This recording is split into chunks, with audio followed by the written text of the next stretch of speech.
Good morning six class, this is third video of your chapter number 2।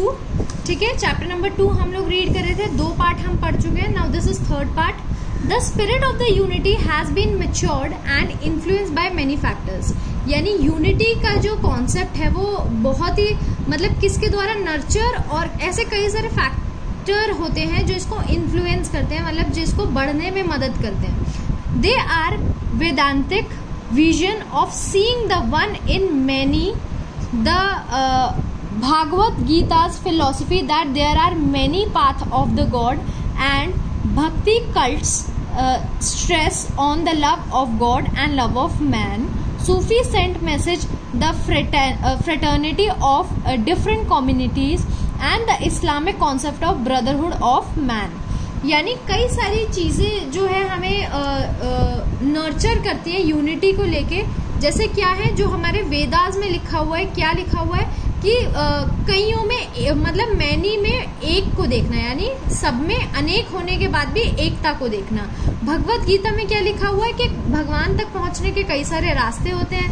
भक्ति cults किस पे stress करते हैं कि भगवान से प्यार करो और इंसान से भी।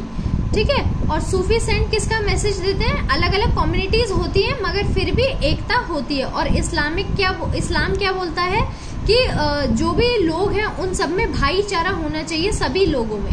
The elegance and refines value of the Muslim culture, ये मुस्लिम कल्चर की भी वैल्यूज है।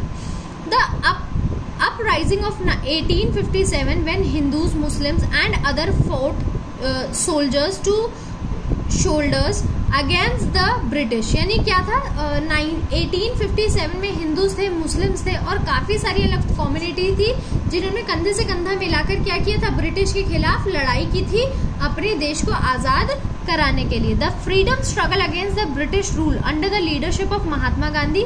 The making of Indian constitution in 1950 by the joining endeavors of all the representatives of the national united to meet the common challenge of 1962, 1967 and 1971. All these have proved that ours is not a divided country। यानी हम लोग का साथ में freedom के लिए लड़ना, उसके बाद कॉन्स्टिट्यूशन बनना, उसके बाद हमारे कॉन्स्टिट्यूशन में सभी लोगों के लिए एकता के बारे में बताना, ये सब क्या दर्शाता है बेटे कि जो हमारी कंट्री है वो डिवाइडेड नहीं है बल्कि एक ही है। It is a nation very much United. हमारा जो नेशन है वो बहुत ही ज्यादा यूनाइटेड है, अलाइव है, पल्सेटिंग है विद द लाइफ। यानी लाइफ की तरफ ज्यादा फोकस करता है, ना कि हिंदू मुस्लिम्स की के ऊपर। वी आर ऑल इंडियंस, और हम सभी क्या हैं? इंडियंस हैं। कोई हिंदू मुस्लिम नहीं है, हम सभी इंडियंस हैं। वी आर ऑल पेट्रियोट्स, यानी हम देशभक्त हैं। We are all one with a common goal before us.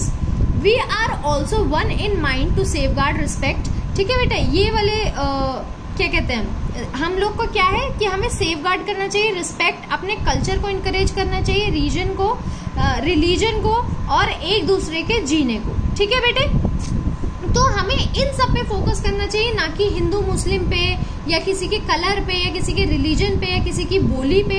उन सब में हमें एकता महसूस करनी चाहिए कि चाहे कोई कितना भी अलग है तो human being he.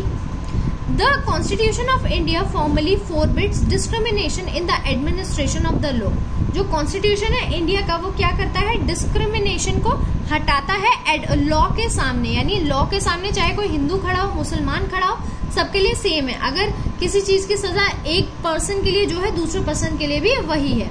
It guaranteed to every Indian citizen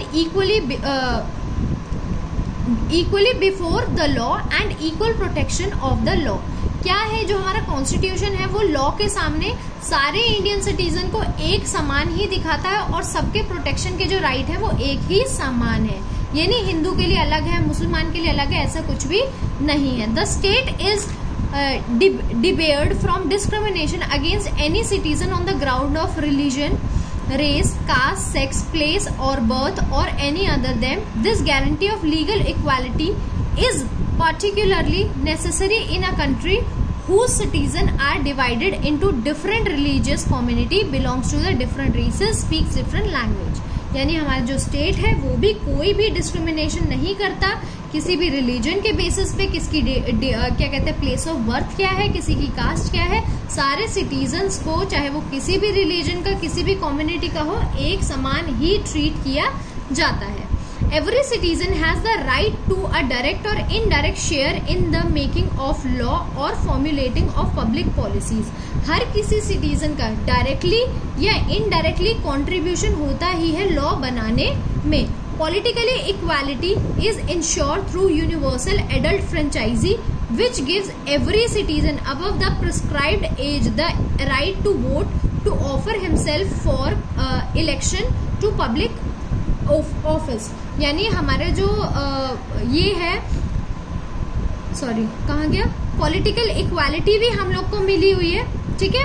क्या कि एक एज के बाद हमारा जो adult franchise, universal adult franchise, वो हर किसी को इक्वल राइट देता है कि आप वोट करो और अपने जो भी आपका रिप्रेजेंटेटिव है उसको चुनो।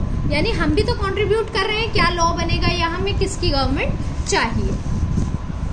In the Indian Constitution, the people of India has resolved to secure all its citizens equally of the status or opportunity.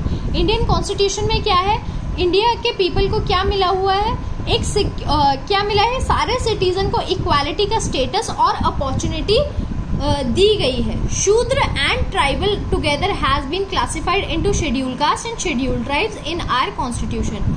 और जो हमारे शूद्र्स हैं और जो ट्राइबल्स हैं उनको शेड्यूल कास्ट और शेड्यूल ट्राइब्स के उसमें कैटेगरी में डाला हुआ है। The constitution prescribe protection and safeguard of these two. और हमारा जो कॉन्स्टिट्यूशन है इन दोनों को प्रोटेक्शन भी देता है और सेफगार्ड भी करता है। Article 17 prescribes untouchability is abolished and it's practice any form is prohibited. यानी आर्टिकल 17 में क्या दिया हुआ है कि अनटचेबिलिटी बिल्कुल ही हटा दी गई है और इसकी प्रैक्टिस भी करना किसी भी फॉर्म में बिल्कुल ही गलत है।